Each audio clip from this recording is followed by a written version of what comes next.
Hey guys, I am back again with the finished variant of this speaker. I'm going to make a couple different variations of this. One that will be specifically for the Amazon Echo Dot that's coming out. This would be a great speaker for the Echo Dot. It'd be very inexpensive to build, and it sounds fantastic, and you're going to hear it here in a second. Let me show you a couple things that I didn't tell you about, and let me tell you some ideas, now that I built it, of some things that you might want to try. So first and foremost, when we take this off, you'll notice that I ran a little bit of black. It's hard to see that, but what that is, that's just black speaker gasket tape. And I just ran it. It's sticking out just a little from the edge. That's just to help seal the back. That's really the only thing that I did other than everything else I showed you. So we're done. This is not polyurethane yet, and that's because I'm going to create that second variation of this speaker, and that's going to be the final box for this. So this was almost like a test box. Now I did use the wood glue and water technique, and that's to seal the edges and stuff. I will be honest, it didn't do as good a job as the Bondo, at least not for me. I actually did quite a few layers in order to try to get it to be as flat as possible, and I had a hard time getting it to not show. Now I'm kind of a stickler for this, so those that aren't sticklers, you can probably get away with this, and it's cheap, and so that's one of the reasons why I wanted to show you it. But you can still see some of the spots, like you can see that little crease right there. You can see a couple more creases along the box. I just, you know, I don't like that, and so I would probably use Bondo. If you use Bondo, you know that that's not gonna do that at all. And so the next box I build, I'm gonna use Bondo. This is actually a perfect speaker, like I was telling you earlier, for like Echo, or this is like a Google Chromecast, because you can stick it right on top and it works great. You can stick it on the side if you really wanted to or whatever, but it's very small. Now this is like tiny. And so the Amazon Echo is going to be a little bigger, and it's going to fill up quite a good section of that, and that will actually look really nice on there. Let me tell you a couple things other things I think this would be really good for. I think these would make excellent computer speakers. And if you were to make computer speakers out of these, remember when I soldered the auxiliary input, I soldered, which it's going to be almost impossible to see, but you'll see in the other video, I soldered the 2 wires to one terminal, and that's just because I only need a single output from this particular unit. Instead of doing that, I would wire both to the same unit. Now remember, instead of wiring them both to channel 1 or channel 2, I would wire, you know, the red one to channel 1 and the white one to channel 2. That way you can take this other speaker output, run it out the back, Gorilla Glue there, and run it to a second speaker like this and put it on either side. You'd have a great set of stereo computer speakers, and to be honest with you, man, that would sound awesome. So I would highly recommend doing that if you wanted to make like a cheap computer speaker setup and you wanted it to sound good. But don't take my word for it sounding good. Let me go ahead and play some music for you, that way. Alright guys, we are back. I just wanted to show you this speaker and play some sound for you. You're going to hear 2 songs. The first song is going to be Killing Time by Kevin MacLeod, and the second one is For Elise by Beethoven. I'm going to hook it up just via my phone. There is no equalization done, so what you're hearing is basically directly from my Samsung Galaxy S6.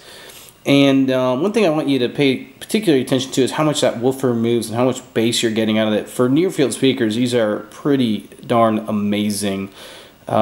Like I said, I would highly recommend this for someone that wants to get a Google Chromecast, or something like your new Amazon Echo Dot 2, or even a pair of computer speakers. This would be a great addition. So let's go ahead and, without further ado, play some music and let you guys hear it.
Alright guys, I hope you enjoyed that. That is just a great sounding little speaker. And I'll tell you really quickly, there is a bass increase. I'm sure if you noticed that there was a pretty good amount of bass. There's a bass increase. We increased it from about 220 to 100 hertz to get that nice little hump, and that's really good for any type of music, especially like hip hop, rap, pop, things like that. It's a pretty good sounding. Honestly, it sounds great on anything. I even love listening to jazz on here. And so, you know, just like I said, I think all the parts were about 40 bucks. So you're not out much, and I think it's a fantastic speaker. So if you want to build it, go ahead. I'm going to build about 2 more variations of this speaker, and then you can get an idea of which variation you might want to build. Alright guys, thanks. I hope you enjoyed it. And as always, give it a thumbs up if you did.